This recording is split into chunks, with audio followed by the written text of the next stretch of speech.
escutando, né? A professora Luciana pediu para a gente começar, antes de continuar na análise dos dados, que a gente estava fazendo na outra semana, ela pediu para a gente fazer a revisão da conceituação das unidades de análise, que nós fizemos aquela em conjunto, né? Alguns fizeram sozinhos e aí depois a gente foi construindo junto. Hein, Fabrícia? Se tu pudesse colocar ali no Instagram pra gente revisar o link, sabe? Tu diz das unidades de análise? Isso, aquele que tu criou, lembra? Eu procurei aqui, mas não encontrei. Já envio. Tu diz no WhatsApp. Isso, pelo WhatsApp. Então, a ideia de hoje seriam essas duas etapas, né? A gente primeiro revisar a conceituação das unidades de análise e depois fazer a conclusão da análise de dados a partir do chat. Vamos ver se a gente consegue concluir toda a pauta.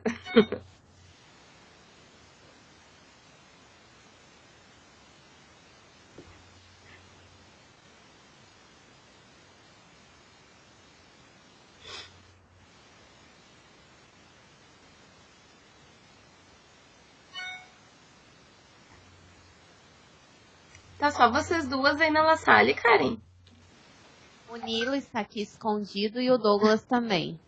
Ah, tá bom. A prof pediu também para gravar, mas acho que já tá gravando, né? Sim, já solicitamos pro Bruno. Tá.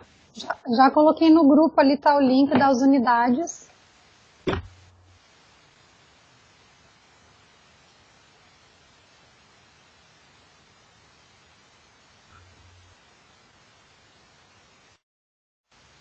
Do chat, né, Fabrícia?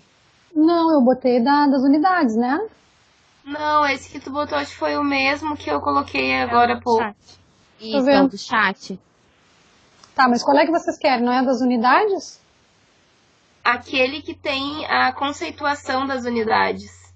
Ah, mas foi o que eu coloquei agora. Dá uma olhada, ver se não tá aparecendo. Só o chat. Pra mim aparece o mesmo que foi o do chat. Estranho, deixa eu copiar de novo então, peraí.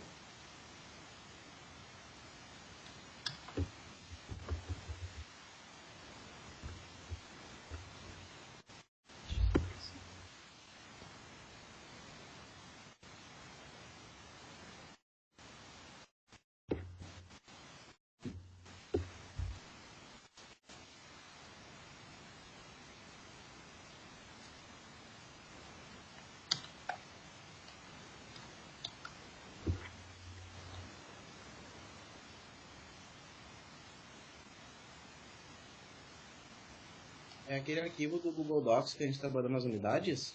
Isso, aquele que a gente conceituou. Tá, eu achei ele, eu tô botando no Skype aqui junto. Ah, então tá. Ah, no Skype é bem mais fácil mesmo. Botei, vejo se é certo.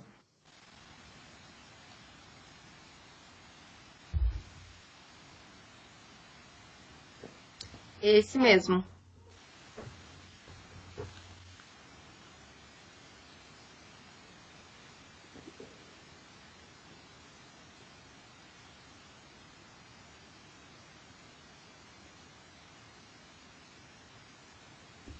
Então, primeiro a Lu pediu pra gente fazer essa revisão e aí depois continuar naquela segunda etapa ali do chat.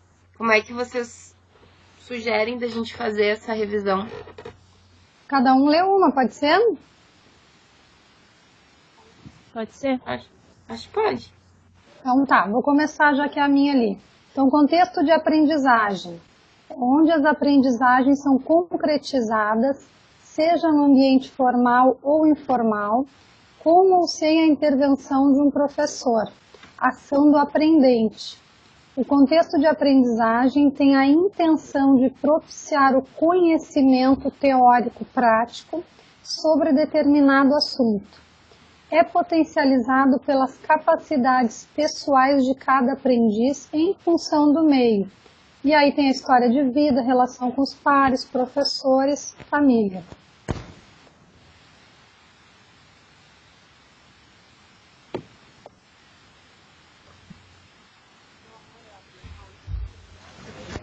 O que vocês acham? A gente pode acrescentar alguma coisa, alterar?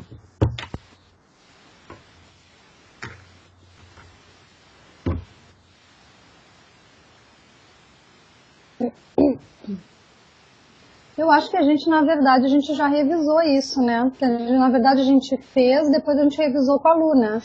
Eu acho que eles estão bem. Eu acho que mais a gente ler seria mais, acho que pra gente de novo se familiarizar com os conceitos para poder ir para análise. Vocês não acham isso? É, porque à medida que a gente foi lendo antes, a gente foi já editando algumas coisas, né? Sim, eu acho que na verdade a maioria está bem completa. Até pode de repente algum a gente complementar, mas acho que a maioria já está bem completa. Acho que é mais para a gente relembrar, né? Eu entendi que seria talvez da gente revisar a partir do momento que na outra reunião a gente foi definindo, né, ali no chat o que era cada unidade, a vinculação, digamos, a cada unidade de análise. Então, de repente, por isso, fazer essa revisão. Mas aí eu acho que, de repente, a gente faz assim, a gente vai lendo, vai vendo se tá realmente fazendo sentido, ou se precisa alterar e seguimos. Então tá, quem lê o próximo? Eu posso ler o próximo. Então, vamos lá. Contexto de ensino. É o ato de provocar e ou potencializar o processo de aprendizagem no outro. Para tanto, são elaboradas práticas pedagógicas que contemplem as características que desenvolvem a aprendizagem. No contexto do ensino, há a ação do ensinante para a criação e a mediação da prática pedagógica. O contexto do ensino, além da ação do ensinante, depende também da ação do aprendente, em estar engajado com a prática proposta pelo ensinante.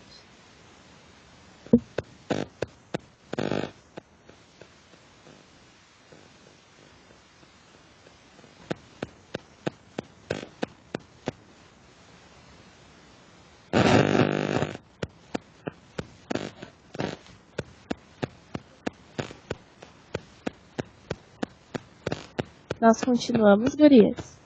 Pode ser, eu achei que vocês nem tivessem ouvido, achei que tivesse com problema. Tô dando um barulho, não sei se é só pra mim. Não, nós lemos já. Vocês não nos escutaram sobre o contexto Agora do ensino? Agora sim. Ah, tá. Eu ouvi. Ouviu, Ju? Ouvi. Será que eles... O Eduardo ouviu? Também? Sim. Não, acho que só ficou o barulho, de repente. Sim. É por causa da chuva. Pode ser. O que vocês acham aqui? Alguma alteração? E também a revisão também pode ser do texto em si, assim, até mesmo de algum erro, né? De digitação, de gramática, então... Pra mim tá ok. Pra mim a gente pode ir pro próximo. Então tá, eu leio o próximo. Construção do conhecimento. Experimentar o cotidiano através da interação entre sujeito e objeto, ser humano e meio, é construir conhecimento. A interação entre sujeito e objeto do conhecimento, o meio onde vive, proporciona experiências que promovem a assimilação de informações às estruturas prévias desse sujeito. Neste contexto, ao longo da sua vida, o sujeito interpreta as experiências, acomodando-as e toma decisões de forma diferente.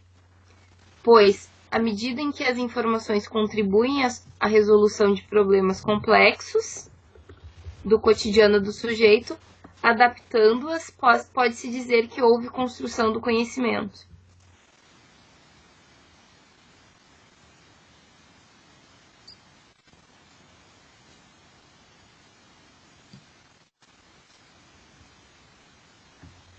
Posso continuar aqui? Pode? Esse fica assim? Eu acho que a gente podia só arrumar ali, ó, já que a gente falou em arrumar, de repente, alguma ortografia. Ali no final ficou assim, ó, contribuir reflexos do cotidiano do sujeito, adaptando-as. Dessa forma, pode-se dizer que houve a construção do conhecimento. O que vocês acham? Ah, pode ser. Fica mais... Vou botar ali, então. E eu acho que naquele lá de cima também, Fabrícia, no primeiro, acho que a gente tem que tirar ali no teu, essa partezinha ali do final, que tá entre parênteses, com os 3 pontinhos, acho que a gente tinha que colocar alguma coisa. Colocar o que tu pensou? Não sei, mas tirar os 3 pontinhos com certeza. Então, já começamos por aí, então. Léo. Tá. Lembrar de mais alguma coisa, a gente bota lá, porque a ideia era pra ficar. E acabou ficando. É, ficou mesmo. De repente, tirar dos parênteses, né? É que a história, a relação com os pares, a família são os do meio, na teoria de Piaget, a gente estava falando ali. Entendi. Tá, e no caso não seria também que, por exemplo, é potencializado pelas capacidades pessoais de cada aprendiz em função do meio. História de vida, relações com os pares, professores, família e suas experiências.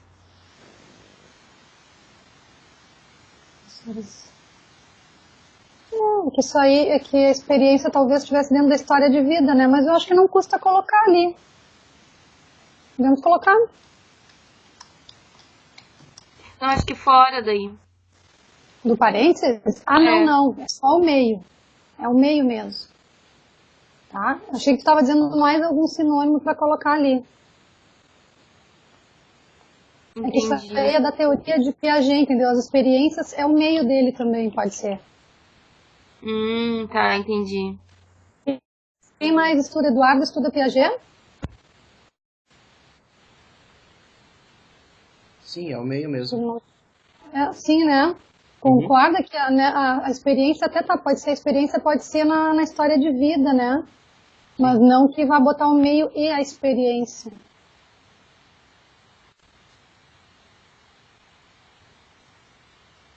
Isso? Entendi. Então, vamos para a interação? Isso. Interação. Ação realizada entre 2 ou mais participantes, interação, podendo ser somente entre pessoas e artefatos e ou entre pessoas em congruência com o espaço ou artefato. Para este conceito é importante que a ação não ocorra apenas por uma das partes, mas o compartilhamento da ação entre todos os participantes. Ao compartilhar as ações e, consequentemente, as percepções, são evidenciadas perturbações, estranhamentos, desequilíbrios que mantêm o fluxo da interação ativo e recorrente. Aqui uma coisa que eu pensei é que eu tinha usado esse conceito de espaço aqui que eu estou marcando na questão do meio. Eu vi que vocês usaram meio lá em cima no contexto de aprendizagem, usaram meio no construção do conhecimento, então talvez aqui pode ser trocado para meio. Concordo contigo. Porque é com o espaço, no caso, é o meio, o ambiente no entorno dele. Sim.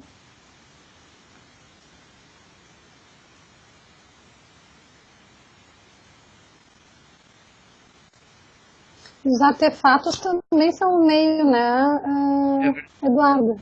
Sim.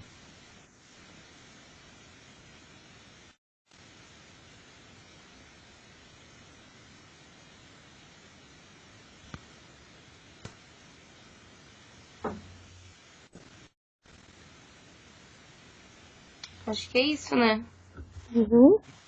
Protagonismo? Protagonismo, alguém lá da La Salle pode ler de repente. O pessoal tá aí ainda? Sim. Oi.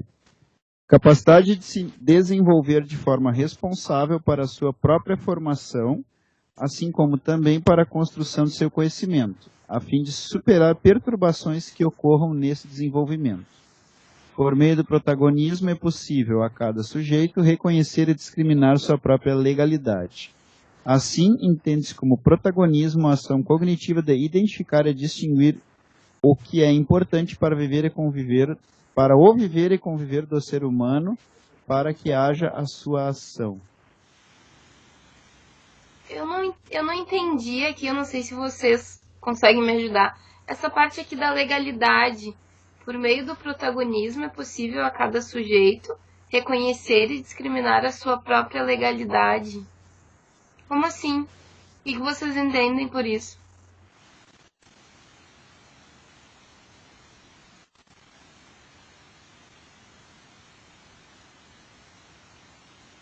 Vocês entendem? Eu não sei, pra mim não fez muito sentido assim esse contexto de legalidade aí. É porque É que eu acho a legalidade diz que é a qualidade de legal ou conformidade com a lei, validez legal. Ela Pois fica é. meio fora de contexto mesmo, essa palavra. É que, na verdade, eu acho que eles queria a pessoa que escreveu, acho que queria dizer que do sujeito se constituir como sujeito, entendeu? Através do protagonismo, e aí botou legalidade. A gente pode Pois mudar é, isso aí. o Jonatas não tá? Acho que não, né? Não. Não. Então, talvez seja como reconhecer e discriminar a si mesmo, algo assim. Do protagonismo. Mas a legalidade, pra mim, não fecha.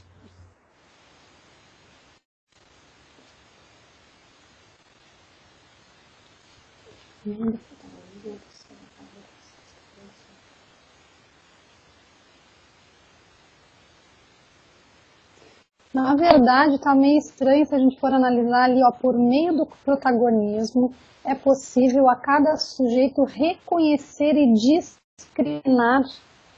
Não sei, a palavra discriminar também não me soa Também. bem agora. Também.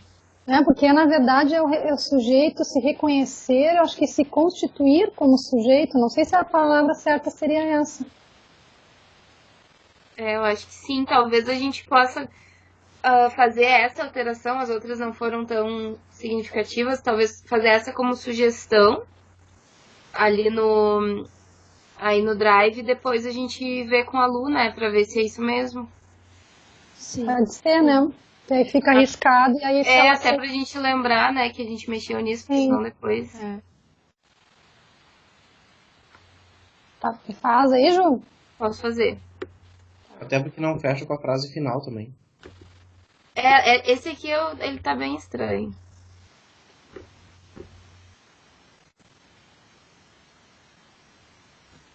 Então eu tiro aqui a partir do... Até eu reconhecer fica, né? Uhum.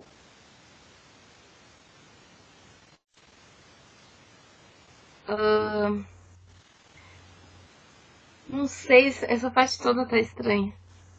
Capacidade de se desenvolver de forma responsável.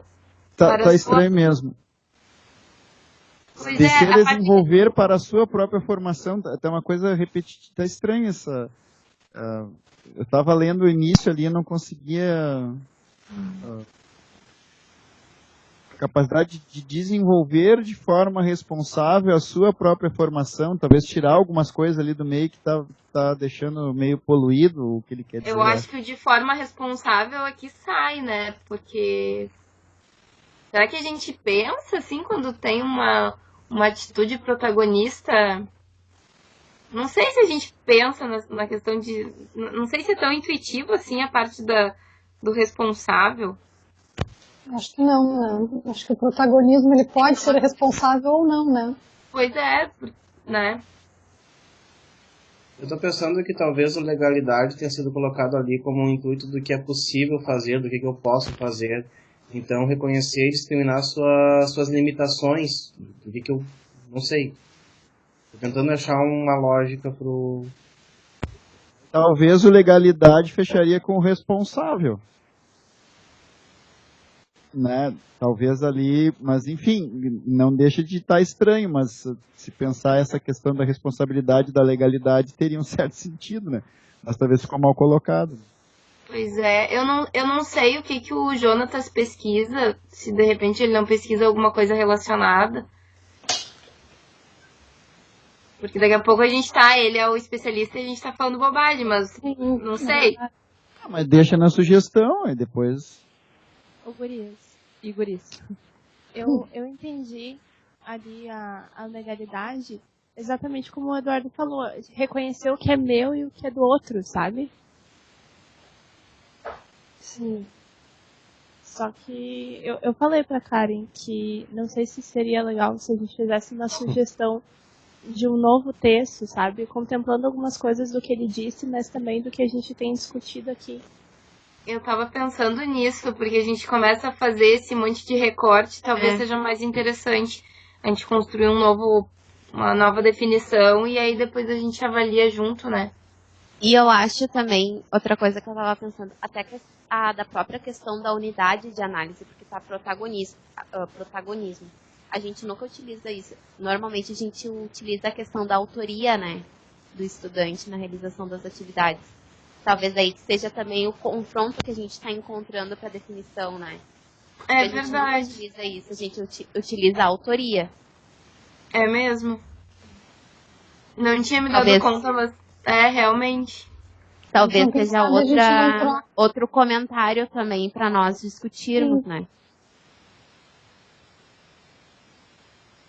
Ou daí porque- seria de colocar, talvez, num comentário de todo o protagonismo, perguntando se não, justamente o que ela está dizendo, se não seria de a gente ou tirar esse conceito para ele não... Não sei se lá para cima ou para baixo não tem autoria. Não, Não tem. não tem isso. Nem autonomia. Ou refaz esse e usa esse, mas daí nós teríamos de qualquer forma, se tira esse para colocar autoria, então vamos retirar esse como sugestão, colocar autoria e definir daí, né? Pessoal, acho vocês que- sabem qual é a diferença entre o protagonismo e a autoria? Eu entendo o protagonismo como algo mais amplo. Mais É que eu amplo posso ser o autor de alguma coisa, mas ser provocado. O protagonismo dá a ideia de que eu tive A iniciativa. a iniciativa, né? Vamos reescrever, então, por enquanto, o protagonismo. Sim. Aí depois a gente vê a questão da autoria, pode ser? Pode. Pode. Então tá, O vamos lá. protagonismo vem na questão do dicionário, tá? Ele vem como principal autor, pessoa que ocupa o primeiro lugar em qualquer acontecimento. Promotor. Fala em autor. Principal autor. Ator. Principal Ator. ator. Ator. É que o protagonismo, pra mim, ele é um sinônimo de iniciativa. Assim, se fosse definir protagonismo com uma palavra só, eu começaria por iniciativa. Concordo. Acho que a gente, Concordo, gente. pois é, acho que a gente pode ir pensando assim, o que é pra cada um e aí a gente constrói. Vou ir colocando algumas coisas e a gente vai pensando junto.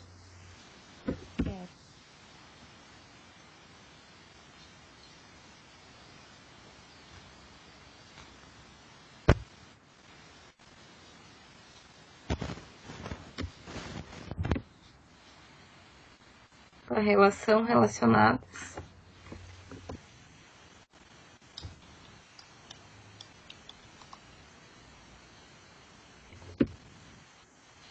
Pra mim seria mais ou menos isso, a iniciativa em relação ao que a gente faz, assim, a nossa vida, o cotidiano, enfim.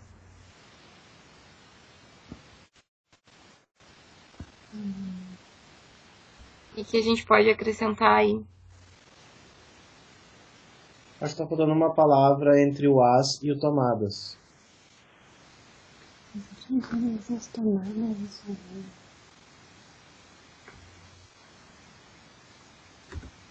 As atitudes. Mas,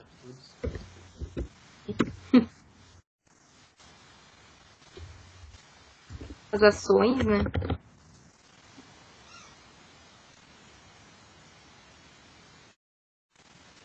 Pois é, guris. Eu vou ser bem franca, pra mim isso aí se confunde muito com autonomia. Também. Também acho. Mas eu nunca estudei sobre autonomia, então eu digo, eu não sou a pessoa mais indicada para isso, mas para mim é muito confuso protagonismo e autonomia.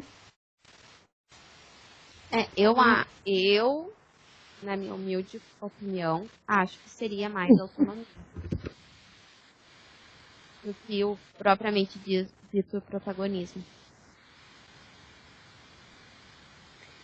Eu estava vendo aqui, autonomia seguinte, né, que deve ser um dos principais que falam, não sei, capacidade ou vontade humana de se autodeterminar segundo uma legislação moral por ela mesma estabelecida, livre de qualquer fator estranho ou exógeno, como a influência subjugante, tal como uma paixão, uma inclinação afetiva incoercível.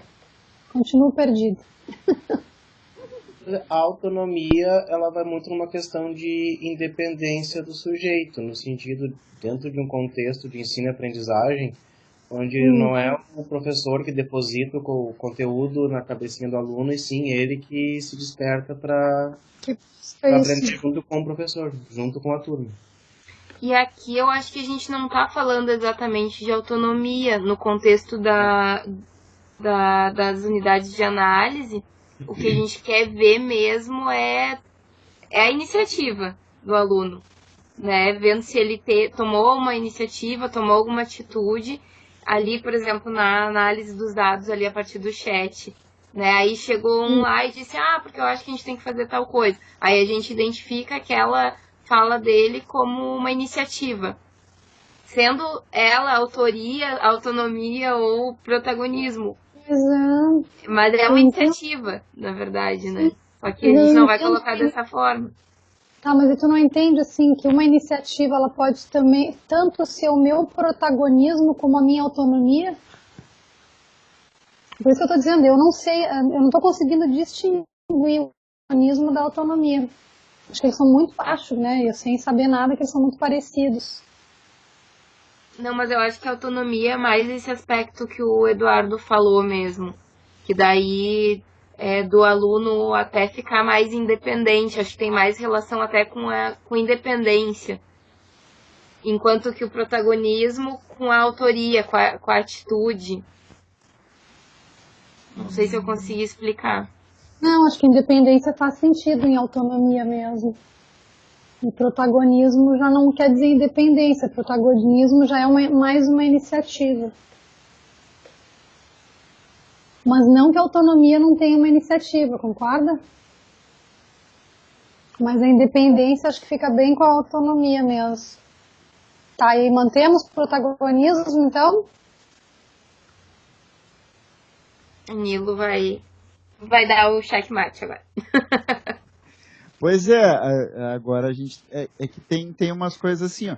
A gente trata muito, por exemplo, na EAD, a questão do aluno ser protagonista, do aluno ter autonomia no seu aprendizado. Então a gente praticamente deixa as duas enquanto sinônimos no nosso contexto ali, né? A gente está fazendo a análise do chat, né? Das interações de chat. Aí nós temos que imaginar que houve uma provocação e eles estão trabalhando em cima daquilo, não é isso? Então, onde é que a gente conceituaria essas interações deles, né? Autoria, autonomia, protagonismo, talvez poderia ter um protagonismo no sentido de trazer uma coisa diferente do que foi provocado, mas aí poderia ser a autoria. Tá difícil? Porque daí nós temos que pensar o que nós vamos analisar e o que as definições vão nos trazer, porque agora se a gente focar só na diferença de uma para outra, depois vai chegar lá na hora da análise, a gente tá, mas e agora, né? É protagonismo? Mas não era bem protagonismo que, né, a gente queria.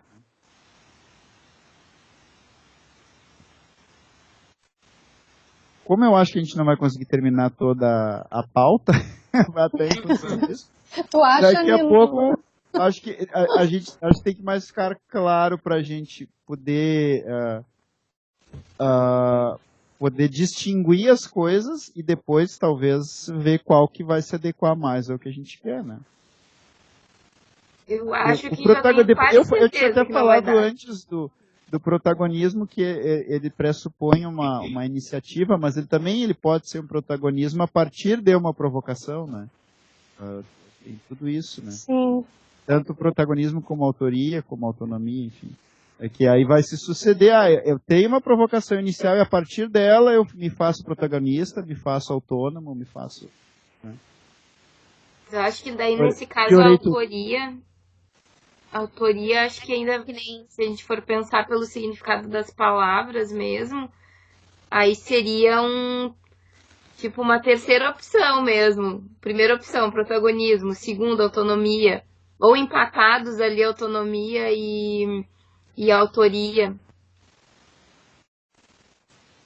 Aí viria por último. Eu acho que ainda manteria o protagonismo.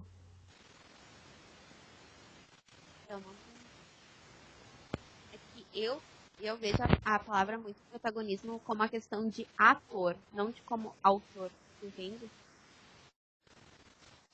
Que a gente tem que cuidar, assim, a gente sempre, o protagonista do filme, da série, da situação, a gente sempre pensa nesse sentido. Mas se for, a gente também utiliza também a questão do aluno ser o protagonismo do seu conhecimento. Ele é o autor, mas ele é um ator no processo de aprendizagem, por exemplo. Ele é um dos atores, é ele, o professor, enfim, então ele tem os papéis de acordo com o contexto. Sim. Continuei não ajudando. Sim. Mas é interessante essa discussão, né? Eu nunca tinha pensado como os dois se confundem, na minha ignorância, né? Porque eu não estudei nenhum dos dois. Na verdade, em Piaget, a gente vê o protagonismo, né? Despertar o protagonismo do aluno, mas para mim tá difícil hoje saber qual é um, qual é outro. Em Piaget vê o protagonismo?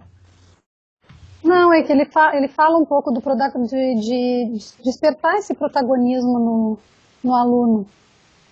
Ele fala a relação sujeito, objeto, meio, mas fala um pouco disso aí também. Eu pedi para a Karen, ela vai olhar no outro projeto, que já se trabalhava com essas questões, se já tem esses conceitos de autoria e autonomia, para a gente poder olhar e tentar discernir um pouco melhor, né? Porque a Lu trabalha muito com essas questões. Ajudaria muito se tivesse. Então, quem sabe, para a gente tentar fazer pelo menos metade da pauta, a gente deixa esse aqui pendente e segue pro hibridismo. Sim. Pode ser. Pode ser. Quem quer ler aí o hibridismo? Espera aí que agora a Karen tá procurando... E daí nós estamos sem a tela agora das unidades, porque eu tô no meu drive para ver se eu acho os outros projetos. Depois eu acho que ela pode, se ela achar o conceito, ela pode colar ele logo abaixo de protagonismo e a gente deixa um balãozinho ali de vamos ver o que fazer depois. Pois é, então quem sabe a gente não digita aqui só para ficar registrado. Autonomia. Ah, não, peraí que eu vou botar de outra cor. Só para ficar. Só coloca como sugestão. Pois é isso, eu não tinha colocado, comecei a digitar. De repente coloca autonomia e autoria, analisar a autoria e...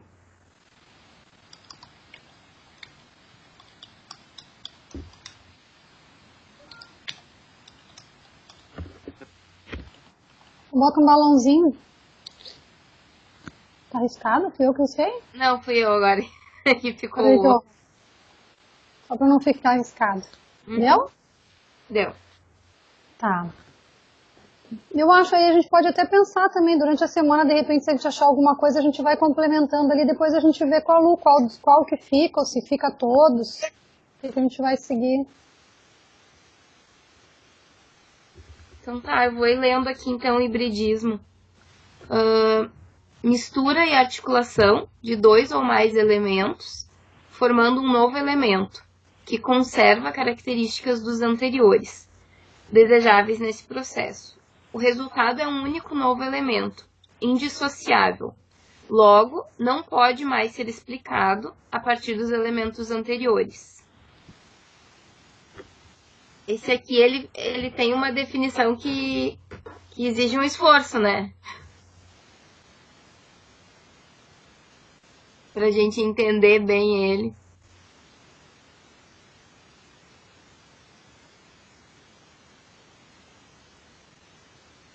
Mas eu acho que é isso aí. Vocês acham que tem que acrescentar alguma coisa nesse? Para mim tá ok. Eu Tá acho bem que resumido, ao mesmo tempo bem claro.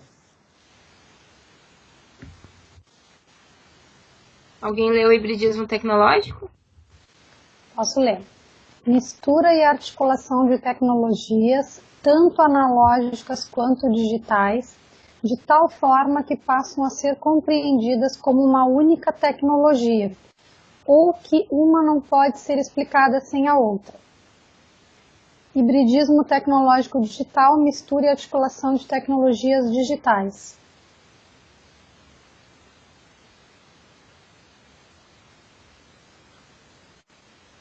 Ok? Acho que sim. Podemos ir para o próximo? Acho que sim.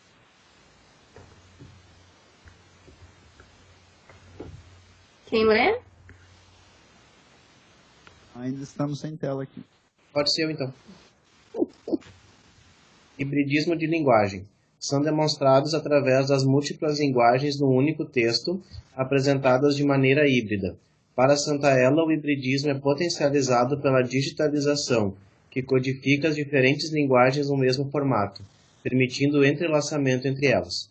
No formato digitalizado, temos a multimídia, cujos textos podem assumir as seguintes características: contextos ficcionais, interatividade na escrita ficcional, textos instrucionais, resolução de problemas, textos artísticos, atividades artísticas para a criatividade, e textos conceituais, abordando diferentes referenciais teóricos, utilizados em fotografias realizadas para a ilustração do e-book, teatro e vídeos.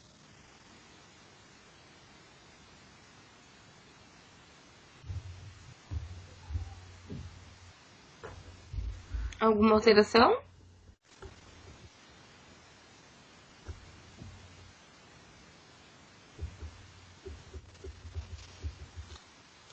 De repente, só ali no final, como é final de frase e vídeos, aqui depois do teatro. Uhum.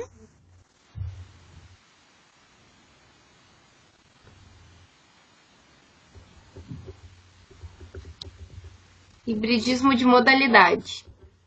Mistura e articulação entre as interações presenciais e as interações mediadas por tecnologia online. Pressupõe o uso de abordagens metodológicas diferenciadas, adequadas ao tipo de modalidade, numa prática pedagógica única. Nessa prática pedagógica, independente da congruência com a modalidade, contempla ação do ser humano, compartilhamento da percepção, interação, problematização e construção do conhecimento. Vamos trocar ali, ó, nessa prática pedagógica, independente da congruência com a modalidade, são contempladas ação do ser humano, compartilhamento, interação, problematização. O que vocês acham?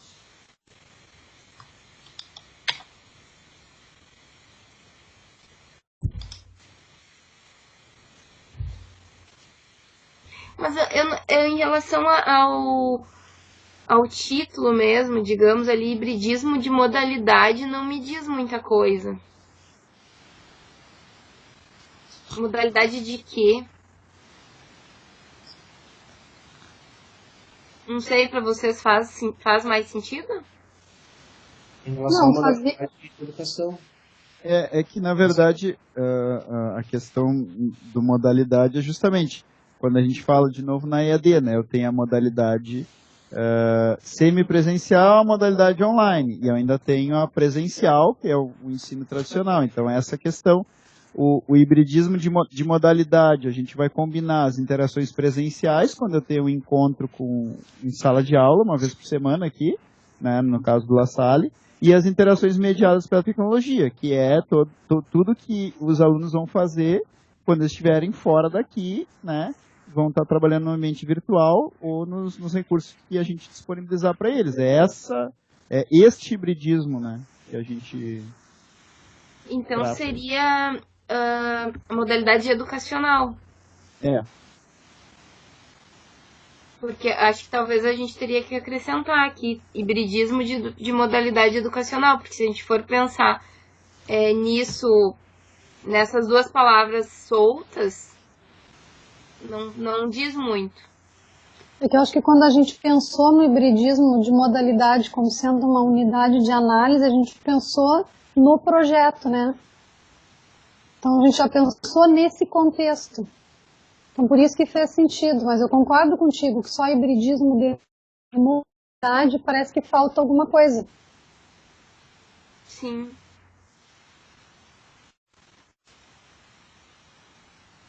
Eu não sei se seria hibridismo de modalidade educacional, né? Não sei. É alguma coisa que a gente conseguisse indicar, né? Sim.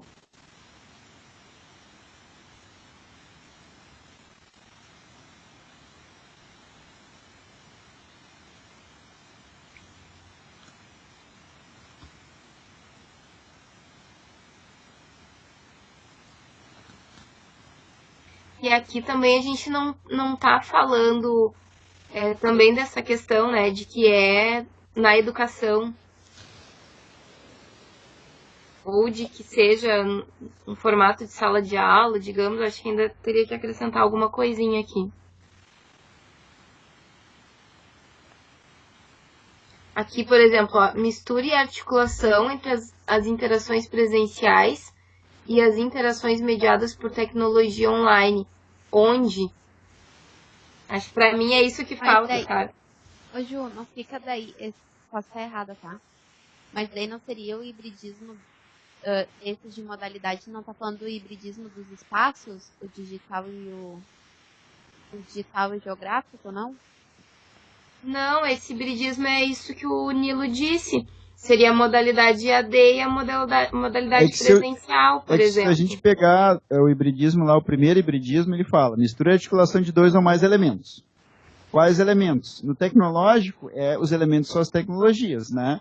A linguagem, as linguagens. A modalidade. Se eu tirar o hibridismo de modalidade e ler apenas ali mistura e articulação entre as interações presenciais e as interações mediadas por tecnologia, até o que a Karen falou tem sentido, né? O presencial enquanto espaço físico e o online, né, espaço virtual. Mas essa interação em espaço físico e virtual, ela no nosso caso aqui, ela contempla o hibridismo de modalidade educacional, né? Mas eu poderia falar em mistura e articulação entre as interações presenciais e interações mediadas por tecnologia, até uma conversa minha com a Karen aqui, e a Karen falando com a Luciana no WhatsApp sobre a festinha de final de ano, que não tem nada a ver com educacional. Mas Sim. Na verdade, eu não me recordo quando foi definido os tipos de hibridismo, né? Tipos não, né? Mas essas categorizações, se a gente estava focado, penso eu, que para essa questão da modalidade enquanto educação. Aí sim poderia se colocar ali educacional, né? Que as interações mediadas por tecnologias são no AVA ou em outros recursos, né? De presencial enquanto aula mesmo, ou encontro, enfim. O que nós estamos fazendo aqui, que na verdade pode ser um hibridismo de modalidade, porque é grupo de pesquisa. Quem sabe a gente colocar aqui mistura e articulação entre as interações presenciais, e aí talvez aqui entre parênteses sala de aula, e depois então mediadas por tecnologia online, e aí colocamos algumas delas. O que vocês acham?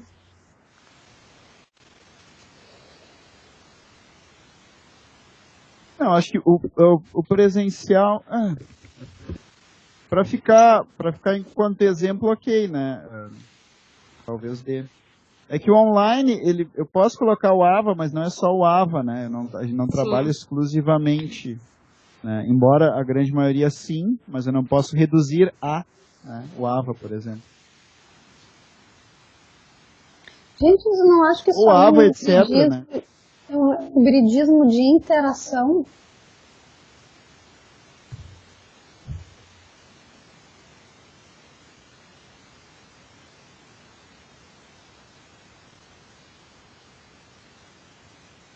Não concordo? Eu acho que vai longe demais para minha capacidade de Não é porque a gente entender. está falando hibridismo de modalidade, a interação online, interação presencial.